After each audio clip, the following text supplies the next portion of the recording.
பொதுவாக உங்கள் காதலர் அல்லது காதலியின் ராசியை வைத்து உங்கள் இருவருக்கும் நல்ல உறவு கடைசி வரையில் நீடிக்குமா நீடிக்காதா என்பதை அறிந்து கொள்ளலாம் வாருங்கள்.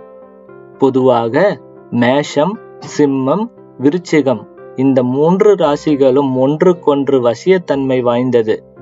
இதே வகையில் வசியத்தன்மை வாய்ந்த ராசிகளை பார்ப்போம் வாருங்கள். மேஷம், சிம்மம், விருச்சிகம் இவை 3 வசிய ராசிகள். ரிஷபம், கடகம், துலாம் இவை 3 ஒன்றாய், மிதுனமும் கன்னியும் ஒன்று சேர, கடகம், விருச்சகம், தனுஷு ஒன்று சேர, சிம்மம், மகரம் ஒன்று சேர, கன்னி, ரிஷபம், மீனம் இவை வசிய ராசிகள். துலாம், மகரமும் வசியம், விருச்சகம், கடகம், கன்னியும் வசிய ராசிகள், தனுஷுவும் மீனமும் வசிய ராசிகள், மகரமும் கும்பமும் வசிய ராசிகள், மீனமும் மகரமும் வசிய ராசிகள். இவை அனைத்துமே வசியத்தன்மை கொண்ட ராசிகள் தான். இந்த ராசிகளை கொண்ட காதலர்கள் பிரச்சனைகள் வந்தாலும் கூட அவற்றை காலப்போக்கில் பேசி தீர்த்து கொண்டு இணக்கமாக இருப்பார்கள். மேற்கண்டதை விட உங்கள் காதலரின் ஜாதகத்தில் காணப்படும் லக்னம் காதலியின் ஜாதகத்தில் 7ஆம் இடமாக அமைந்துவிட்டால் கடைசி வரையில் காதலர்கள் இருவரும் அவ்வளவு ஒற்றுமையாக இருப்பார்கள்.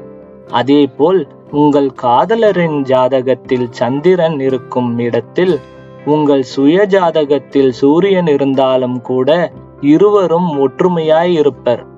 அடுத்ததாக உங்கள் காதலியின் ஜாதகத்தில் குரு வீற்றிருக்கும் இடத்தில் உங்கள் ஜாதகத்தில் சுக்கிரன் வீற்றிருந்தாலும் உங்கள் காதல் வெல்லும். மேலும் இப்பொழுது சொல்ல போகும் நட்சத்திரம் கொண்டவர்கள் காதல் செய்தீர்கள் என்றால் அந்த காதல் வெல்ல இறைவனை நீங்கள் அதிகம் வேண்டிக் கொள்ளுங்கள்.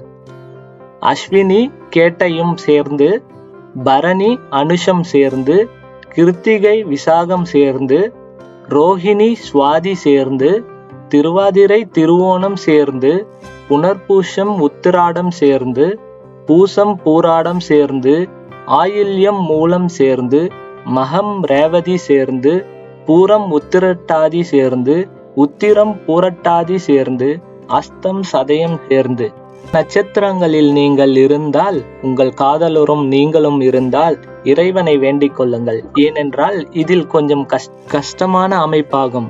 அதனால் இறைவனை வேண்டிக் கொள்ளுங்கள். இந்த வீடியோ பிடித்திருந்தால் லைக் பட்டனை பிரஸ் செய்து விடுங்கள். இதுவரை நமது சேனலை சப்ஸ்கிரைப் செய்யவில்லை என்றால் சப்ஸ்கிரைப் பட்டனை பிரஸ் செய்து அருகே உள்ள பெல் பட்டனையும் பிரஸ் செய்து கொள்ளுங்கள். இது போன்ற நோட்டிபிகேஷன்கள் உங்களை வந்து சேரும். நன்றி, வணக்கம்.